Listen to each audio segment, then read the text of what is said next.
That there is an all-wise, intelligent spirit, that this intelligence is divine and infinite and premeets all things, cannot be contradicted. Because this intelligence does premeet all things, it is infinite, and is the source of all. It is divine, and its divinity brought into thinkable or visible form, the act or truth of all things. You can name this all-wise, intelligent spirit, God, or good, or what you will, as man must have a name for everything. Once he has named a thing, he has power to bring it into existence. If man names anything through true reverence, worship, and praise, he can and does become that which he names. Thus you can see that man by choice can become God or animal. He becomes the ideal which he presents for himself to follow. With this line of thinking, it is simple to see that man is the only begotten son of God, or the only begotten son of the animal.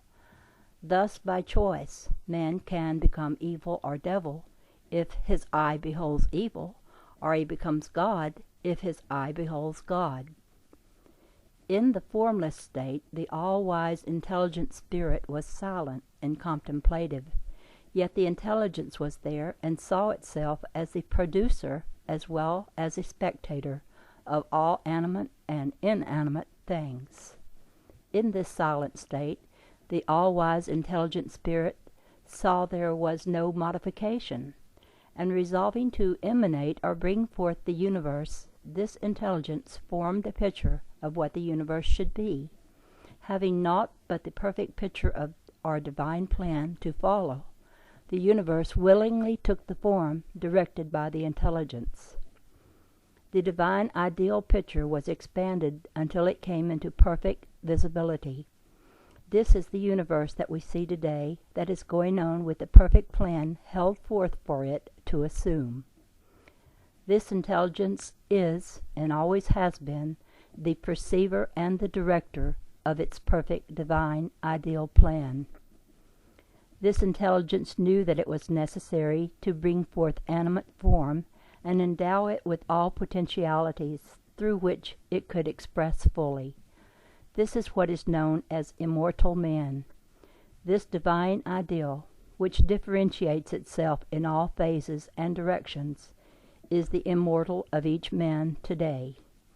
As this man was created in the divine image of all-wise intelligence, spirit, he was set forth as the son of the principle, with dominion over every attribute and every condition. Son means union with, not a servant of. It was necessary that this son be wholly free to choose and in no way become a slave or a puppet.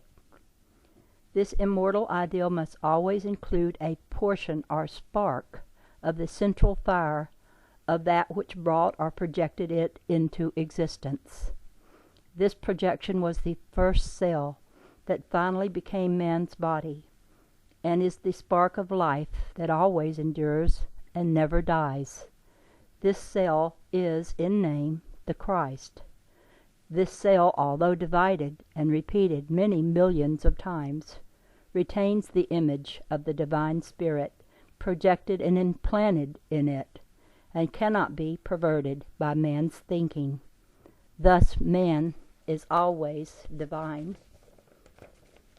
This cell projects its divinity into every cell created by the multiplication of itself, unless perverted by man's thinking.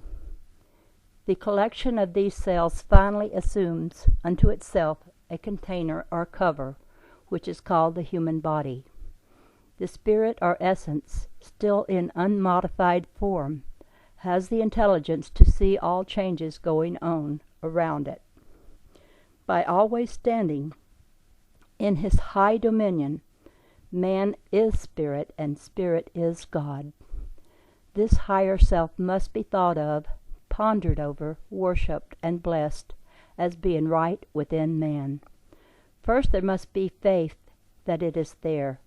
This brings forth the knowing that it does exist in man. Then the blessings and thanks given bring it into visibility. Man is that very thing itself. This is the way to the attainment of all knowledge.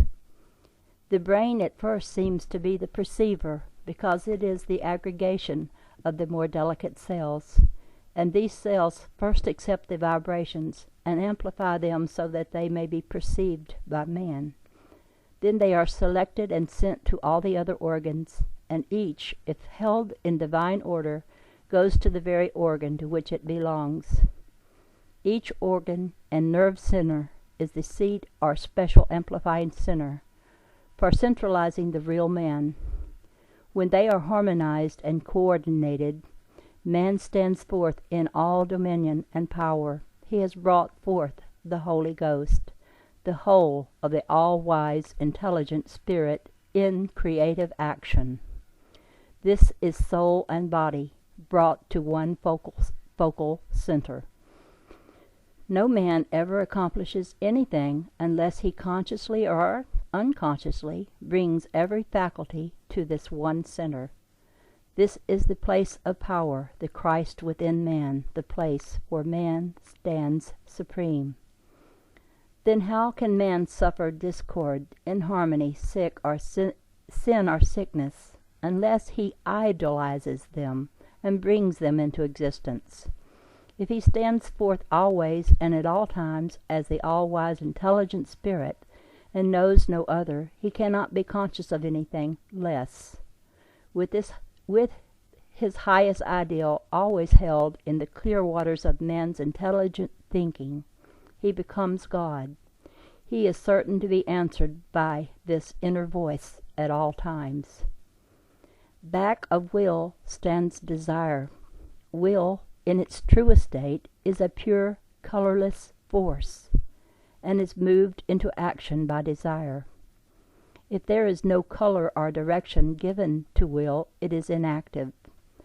Place the desire in harmony with the will force, and it will spring into action immediately and call legions to carry out its commands, the only requirement being that the commands are in divine order. There are myriads of worlds. There is but one thought out of which they grew. Its law is order which cannot swerve. Its creatures are free to choose. Only they can create disorder, which in itself is pain and woe, hate and fear. These they alone can bring forth. The great principle stands forth as a golden light. It is not remote. It is right within yourself. Hold yourself within its glow, and you will behold all things clearly. First, with all your being, know one thing, that your own thought, when you stand, is one with that thought which brought forth the worlds. Out of the blackness of disorder, in its outpouring of human misery, there must arise the order which is peace. When man learns that he is one with the thought, which is of itself all beauty, all power, and all repose, he will know that his brother cannot rob him of his heart's desire. He will stand in the light and draw unto himself his own. Let pass through your mind, my son, only the image you desire, which is truth. Meditate only upon the true desire of your heart, knowing that it does not wrong any man and is most noble. Now it takes earthly form, and it is yours. This is the law through which you bring forth your heart's desire. Let him who puts forth his hand to draw the lightning to his brother recall that through his own soul and body will pass the bolt. O man, where is your crown? From eternity it passes on. Where is your soul? But from the infinite it grew, forever and forever. It is but select to you.